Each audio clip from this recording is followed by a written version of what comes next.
America's Writing Coach is here to tell us how to write our way into the school of our dreams. Roy Peter Clark is sharing writing tools for the college admissions essay right here on Maggie and the Moms. It's time for Maggie and the Moms.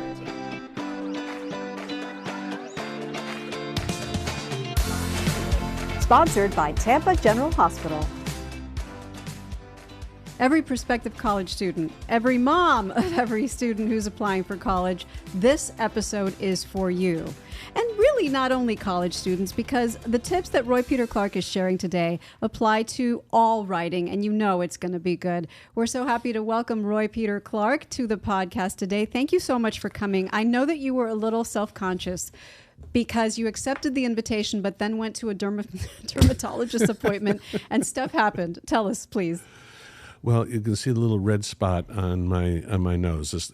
It's not the first one, sort of historically. And so I wondered, we had a conversation whether Band-Aid or no Band-Aid. So I'm going all the way. And moms, listen, you kids, sunscreen. That's the one word I have to offer for you. You're the only one who's looking at those red dots, Roy, because we are all ears right now, just wanting to know your advice. My son is a sophomore in high school, and he is about to navigate this whole process. So I know that it's so important. The essay matters so much. Why? Well, by the time, it's interesting, he is going to be asked in a year or so to write an essay, personal essay, to try to help him get into the school of his choice, right?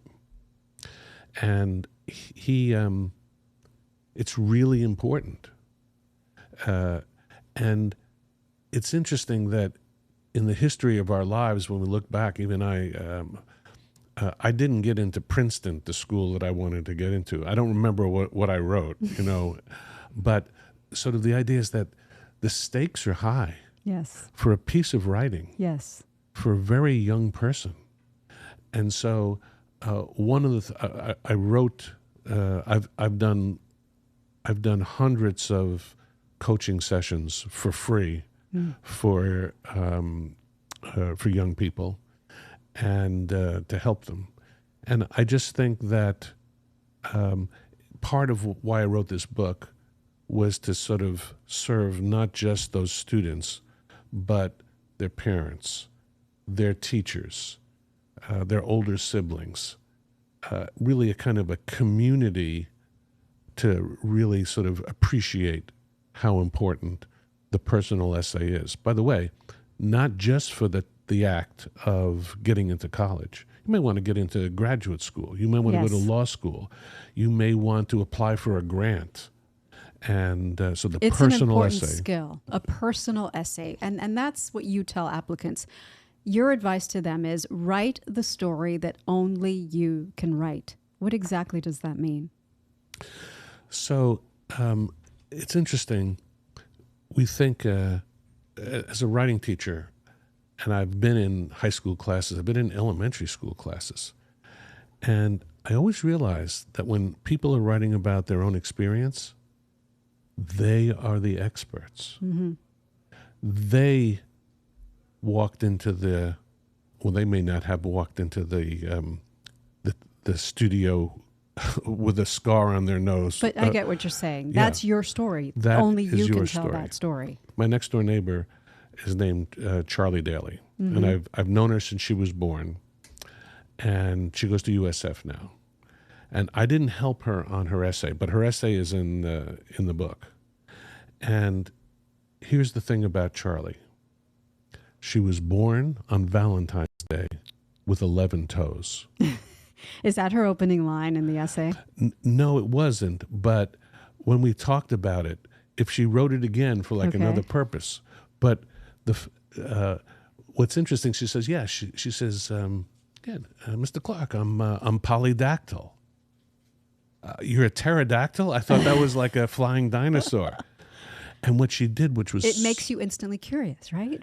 And she became an expert on polydactylism, which includes, famously, the great colony of cats in Key West that Hemingway brought a six-toed cat, and those cats are like protected apparently by law. And no one else of the thousands of people who will apply to college, I can imagine that the odds of someone else writing about that are slim to none.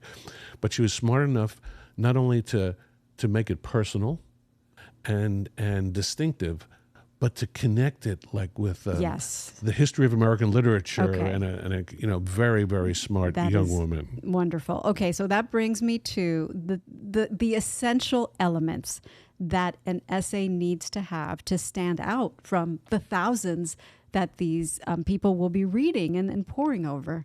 If you had to name maybe 3, what would they be? So I think it would be to write to try to write in a distinctive voice. Explain.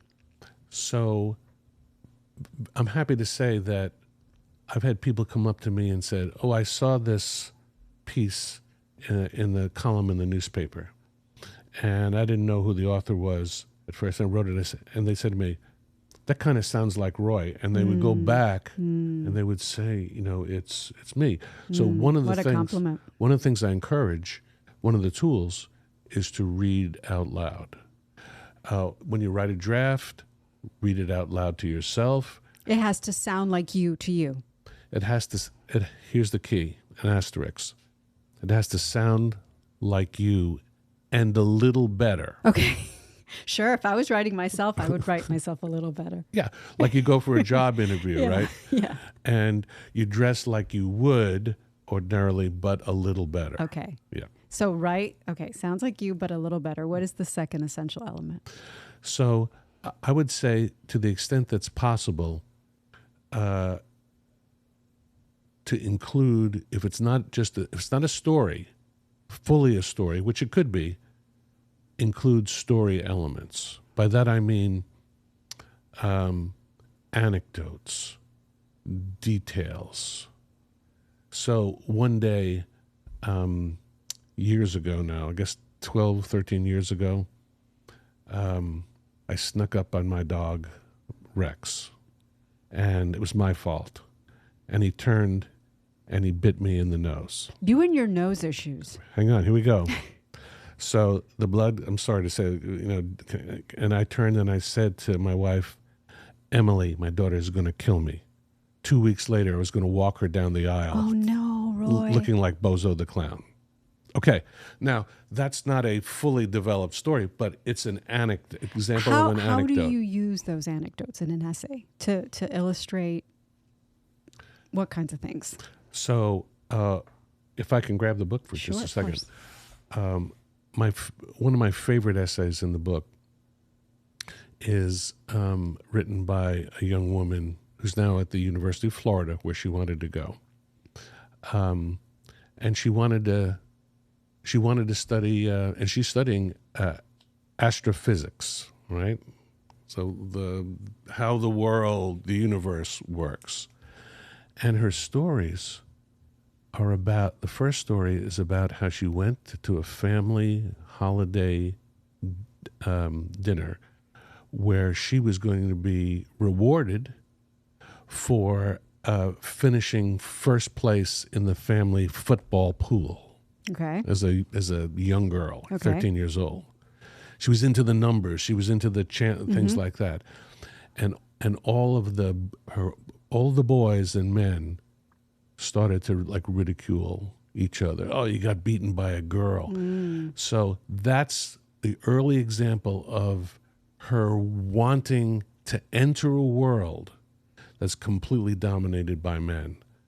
And she has 2 or 3 anecdotes where she grows and grows and grows into a place like, which is just, it's an astonishingly effective essay, and it got her exactly where she wanted to go. So think about what you want to say, and then think, do I have a personal story that could illustrate that from my life? Yeah. All right. Lastly, the third essential element. I think, here we go. I'm going to illustrate it. You got to grab got to grab the reader by the collar. Grab the reader by the collar. All right, we're going to take a short break and examine exactly what that means and talk you step by step through the process of writing a great college essay.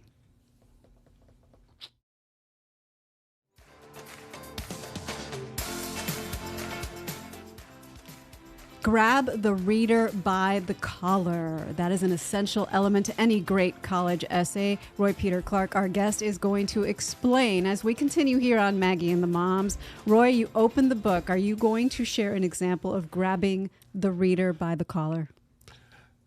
So I think, go back to Charlie's essay, remember, it would have grabbed me by the collar if it had been written, I was born on Valentine's Day with 11 toes. Yes. That's something different.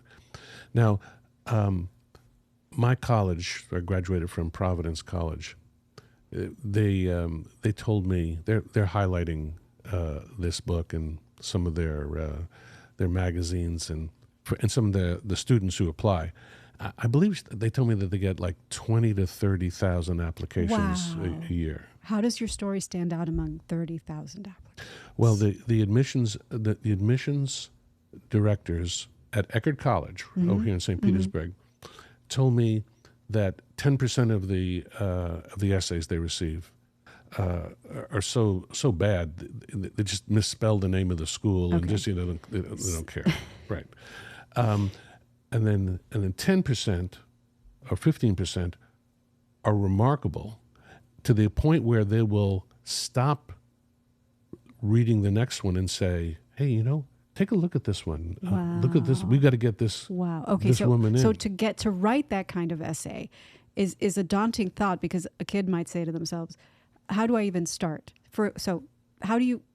How soon before you want to apply should you start thinking about writing your essay? Well, I would say that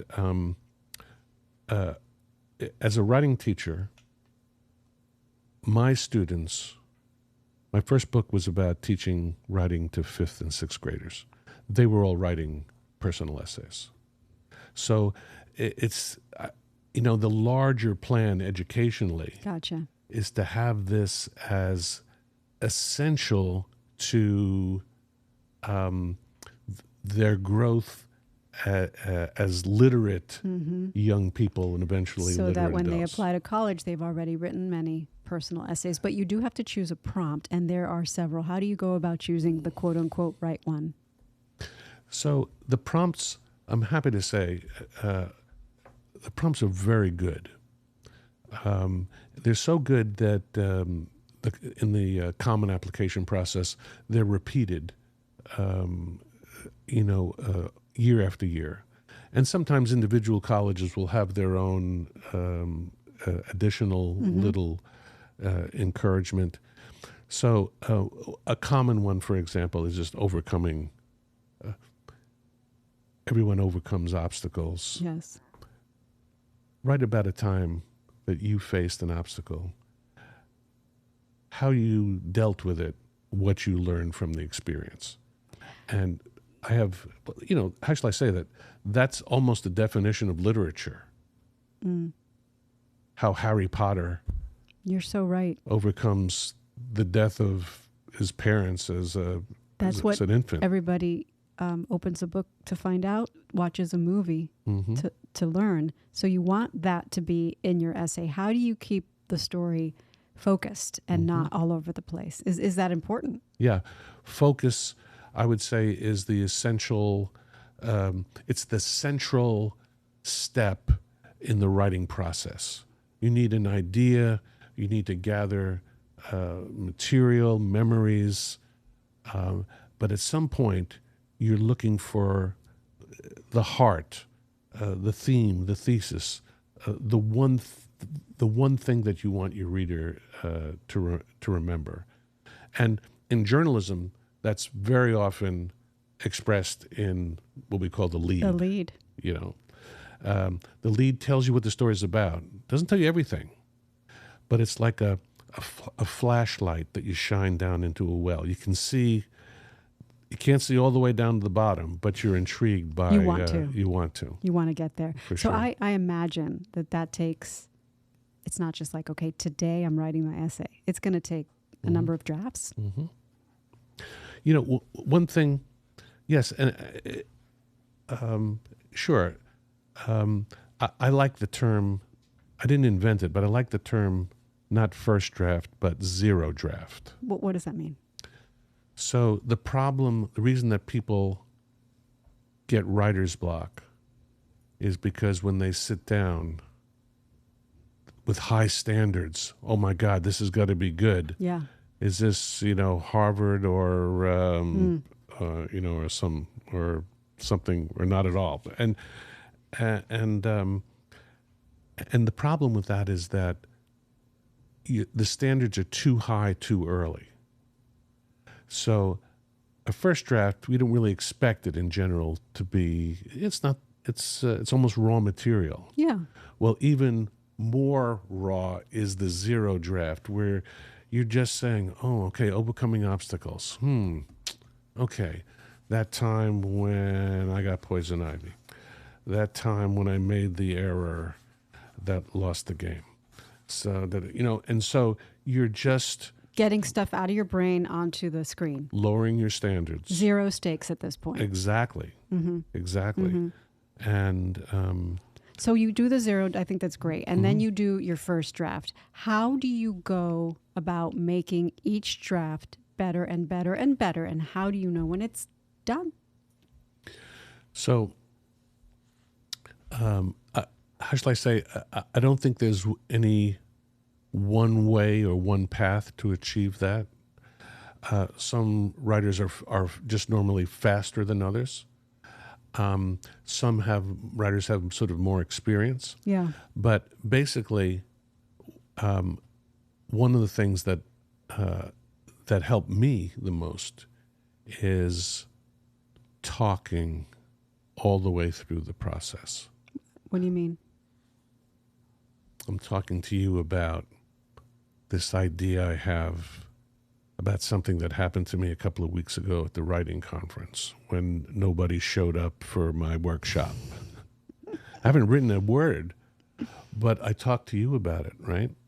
And this is where parents who might be tempted, as I've been tempted, I want my daughters to succeed, I've been tempted to write their essays for them. I mean,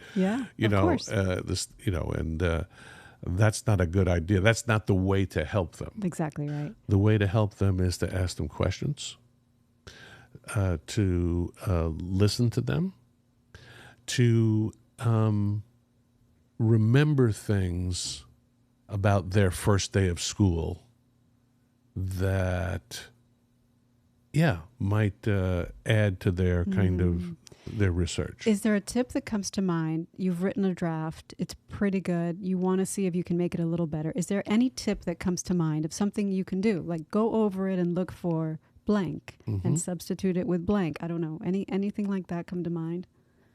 Well, there are, I'm happy to say in the book, in the middle of the book, there are 100 strategies. Okay.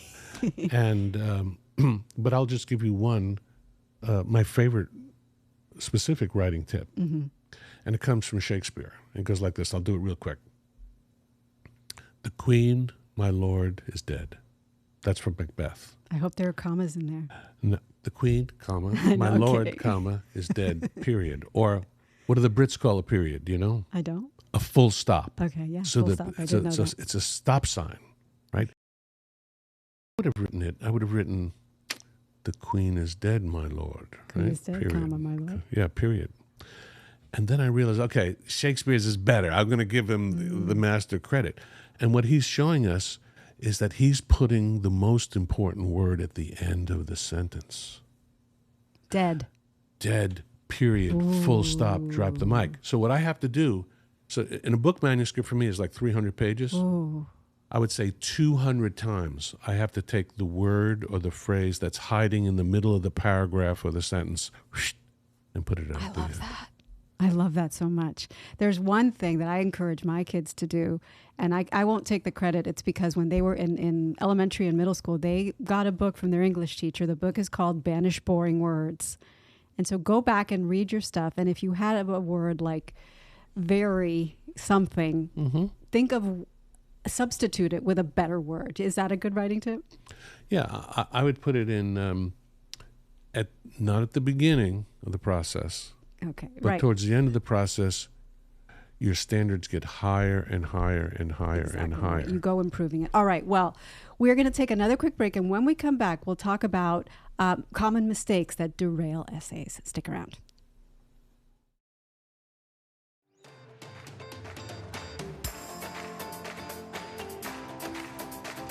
Before you go, we would like Roy Peter Clark to share some advice with us regarding college essays. Maybe the most important piece of advice we'll get from him today is what not to do. What are some common mistakes that you find people commit when writing these essays? Roy, mistake number one. So I would say it would be being fearful of getting something wrong, or fearful of not taking a chance. I can give you an example. So this is a before and after. Before, I'm always trying to overcome my fears. It's hard for me to try something new. Well, that's okay. It's fine, yeah. After, I don't know how I got here, but I'm 9,000 feet above sea level, looking down from a sharp cliff and wondering whether mountain climbing was a good way to overcome my fear of heights. Chills. Chills. I've been very active in school activities and work hard to be a multi-talented person. After, when people see my blonde hair, it's natural, and hear that I'm a cheerleader, they often jump to conclusions about who I am. Then they learn I've published 7 poems and 13 essays, and suddenly things look a little different.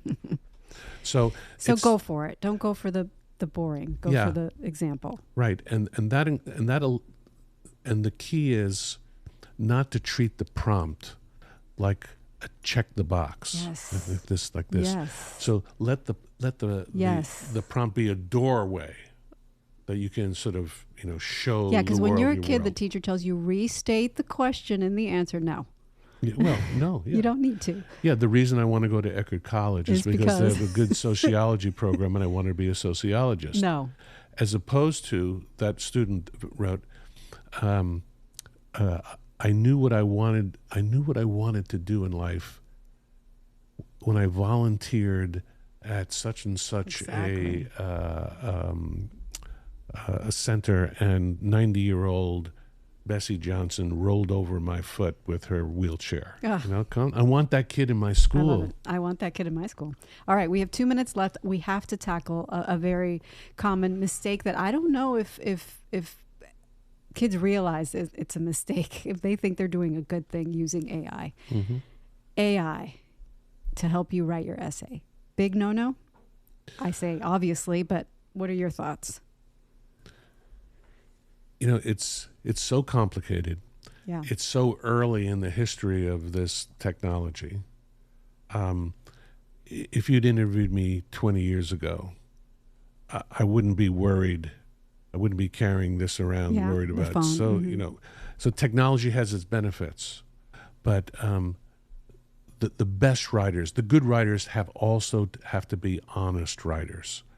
And so it's much more important for you to work on human literacy and to build that for your entire life, reading and writing and talking about the meaning of language and words, than to let a robot do all your work for you and maybe throw in a few mistakes along the way.